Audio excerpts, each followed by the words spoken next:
Good morning student, मैं Pramod Kumar Gupta chemistry teacher, आपका online class में स्वागत है। बच्चों, मैं आप लोगों को 12th की केमिस्ट्री पढ़ा रहा था। चैप्टर सरफेस केमिस्ट्री में आज हमारा 11वां लेक्चर है, जिसमें बच्चों आज का टॉपिक है हार्डी-सुलजे का नियम। हार्डी-सुलजे रूल आप लोगों को बताऊंगा। हार्डी-सुलजे जो रूल है बच्चों, वो आयनों के अस्कंदन के अवक्षेपण प्रभाव में है। क्या है? आयनों के अस्कंदन के अवक्षेपण प्रभाव में है। मैं आप लोगों को पिछले टर्न पर आयनों के अस्कंदन का अवक्षेपक प्रभाव बताया था कि बच्चों कि आयनों का अस्कंदन प्रभाव उनके आवेशों के चिन्ह और संयोजकता पर निर्भर करता है। आपको बताया था बच्चों, यहाँ बताया गया था कि धनायन ऋणावेशित साल को अस्कंदित करता है और जो ऋणायन होता है वो धनावेशित साल को क्या करता है? अस्कंदित करता है। आज मैं यहाँ आप लोगों को हार्डी-सुलजे का नियम बता रहा हूँ बच्चों। हार्डी-सुलजे नियम के 2 पॉइंट हैं, 2 तथ्य हैं, आप लोग ध्यान से सुनिएगा और देखिएगा। बच्चों, किसी साल का अवक्षेपण करने में वह साल प्रभावी होता है जिसके आवेश का चिन्ह कोलाइडी कणों के आवेश के चिन्ह के विपरीत होता है।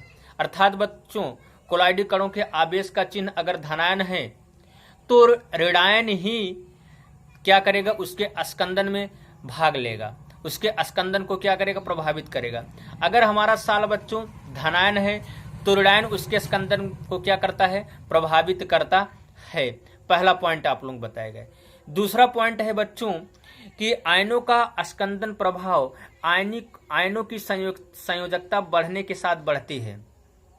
किसी साल के आयनों का अस्कंदन प्रभाव बच्चों आयनों की संयोजकता बढ़ने के साथ बढ़ती है। जैसे यहाँ धनावेशित साल ऋणावेशित साल के प्रति धनायनों का अस्कंदन प्रभाव का बढ़ता हुआ क्रम। क्या बढ़ता हुआ क्रम? क्या ऋणावेशित साल के प्रति, किसके साल के प्रति? ऐसा साल जो क्या कैसा ऋणावेशित हो, तो ऋणावेशित साल के प्रति धनायनों के अस्कंदन की क्षमता का बढ़ता हुआ क्रम देख लीजिएगा। जैसे यहाँ बच्चों क्या है? सोडियम प्लस है और फिर उसके बाद यहाँ मैग्नीशियम 2 प्लस है, एल्यूमिनियम क्या है? 3 प्लस है। तो यहाँ जो ये आयन है, ये कौन से आयन है? धनायन है। कौन से आयन है बच्चों? धनायन है। 21 साल को स्कंदित करेंगे, ऋणावेशित साल को स्कंदित करेंगे। तो यहाँ बताया गया ऋणावेशित साल के प्रति धनायनों की स्कंदन क्षमता का बढ़ता हुआ क्रम। क्यों बच्चों? यहाँ आप देख रहे हैं ये धनायनों की स्कंदन क्षमता का बढ़ता हुआ क्रम है किसके प्रति? ऋणावेशित साल के प्रति। धनायनों की यहाँ लिख सकते हैं ऋणावेशित साल के प्रति, किसके? साल के प्रति धनायनों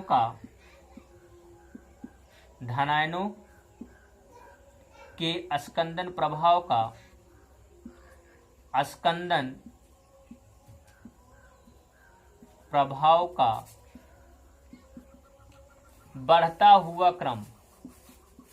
का बढ़ता हुआ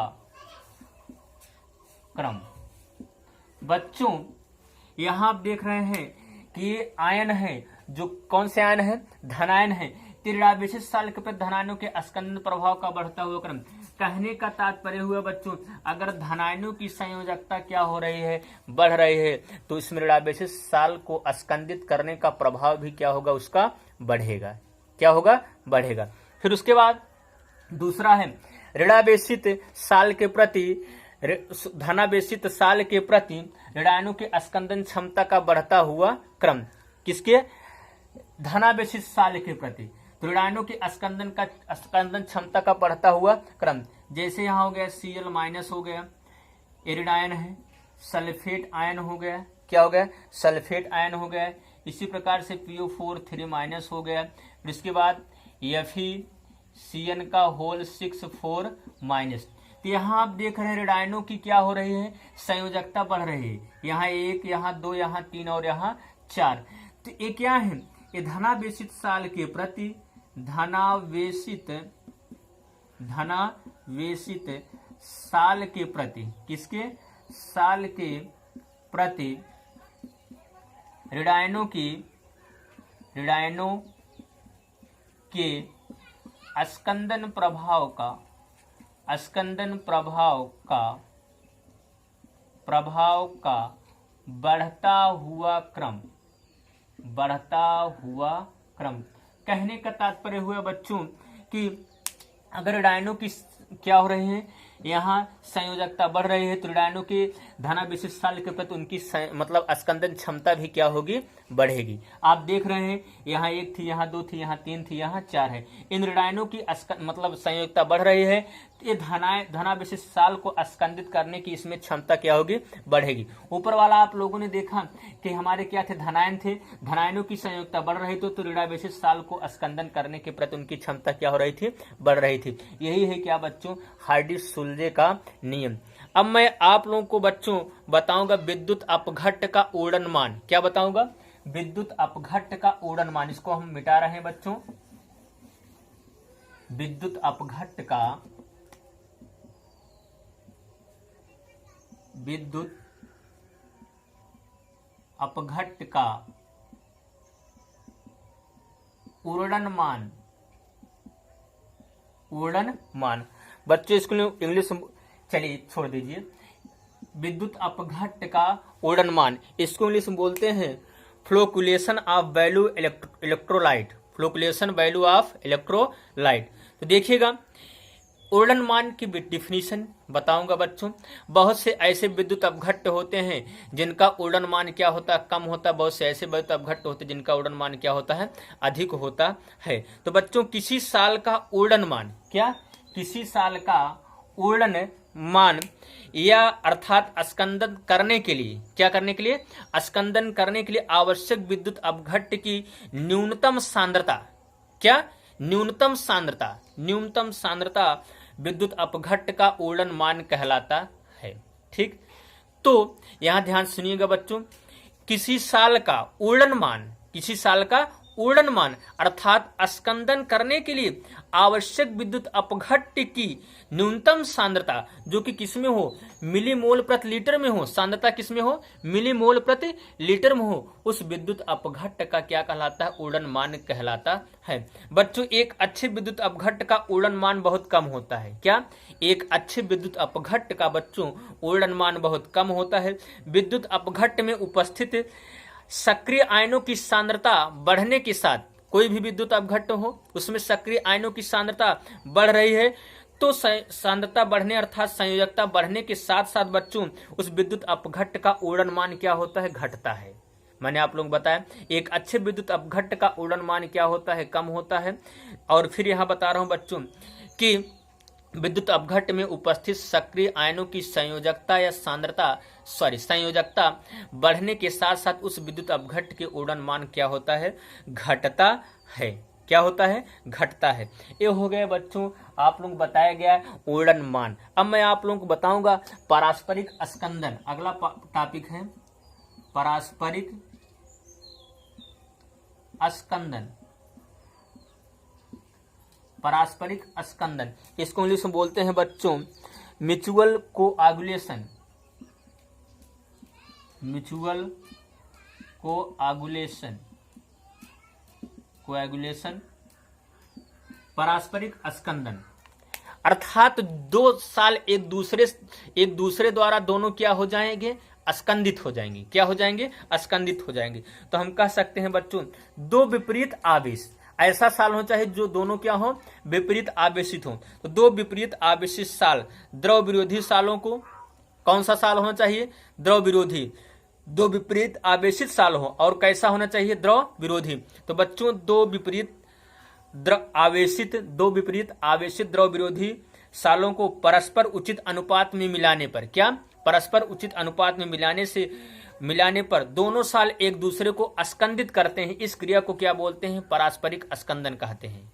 मैंने आप लोगों को बताया दो विपरीत आवेशित द्रव विरोधी सालों को एक दूसरे को निश्चित अनुपात में मिलाने से दोनों साल एक दूसरे को परस्पर क्या कर देते हैं, स्कंदित कर देते हैं। क्या कर देते हैं, स्कंदित कर देते हैं। इस सालों को क्या बोलते हैं, पारस्परिक स्कंदन। उदाहरण के लिए जैसे धनावेशित फेरिक ऑक्साइड साल और ऋणावेशित आर्सेनिक सल्फाइड साल है, दोनों क्या हैं, द्रव विरोधी साल हैं।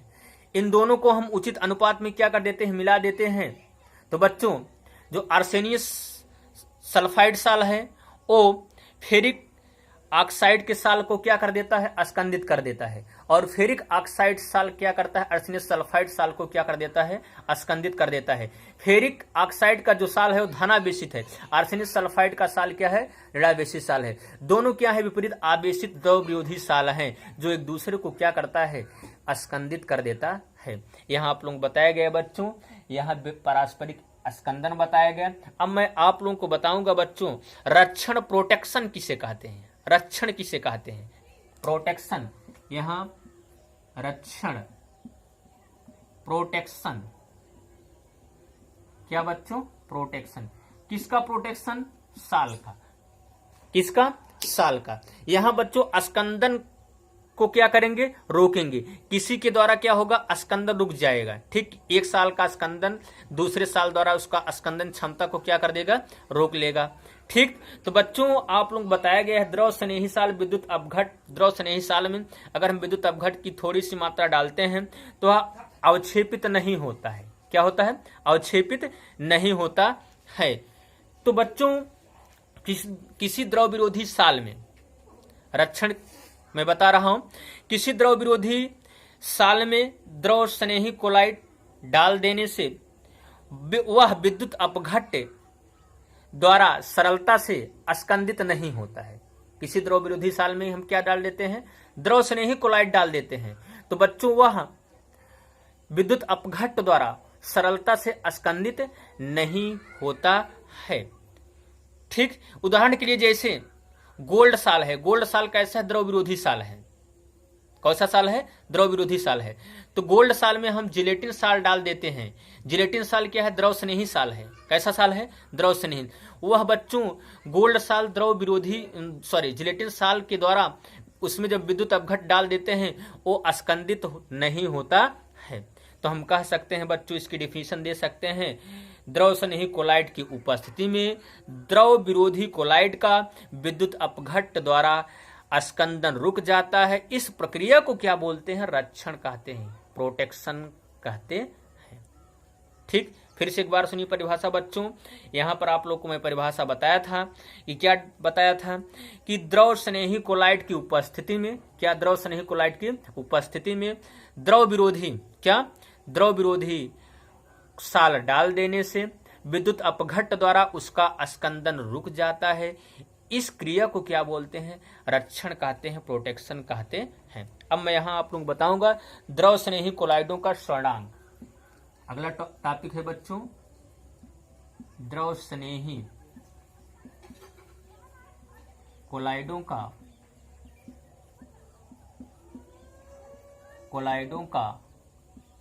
स्वर्णांक। क्या बच्चों, स्वर्णांक। इसी को स्वर्ण संख्या भी बोलते हैं। क्या कहते हैं, स्वर्ण संख्या, गोल्ड नंबर इसी को कहते हैं। क्या बोलते हैं, गोल्ड नंबर, स्वर्ण संख्या, गोल्ड नंबर, स्वर्ण संख्या। अब देखिए गोल्ड नंबर या स्वर्ण संख्या किसे कहते हैं बच्चों। देखिए यहां पर बच्चों स्वर्णांक की निम्न प्रकार से परिभाषा दी जा सकती है। देखिए किसी द्रव विरोधी कोलाइड का स्वर्णांक उसका मिलीग्राम में वह न्यूनतम मान है। किसी द्रव स्नेही कोलाइड का, कैसा, द्रव स्नेही, किसी द्रव स्नेही कोलाइड का स्वर्णांक वह न्यूनतम भार गोल्ड 10 मिलीलीटर मानक गोल्ड में 10% NaCl विलयन का 1 मिलीलीटर डालने पर साल का रंग लाल से नीला परिवर्तित होने से क्या हो जाता है, रुक जाता है।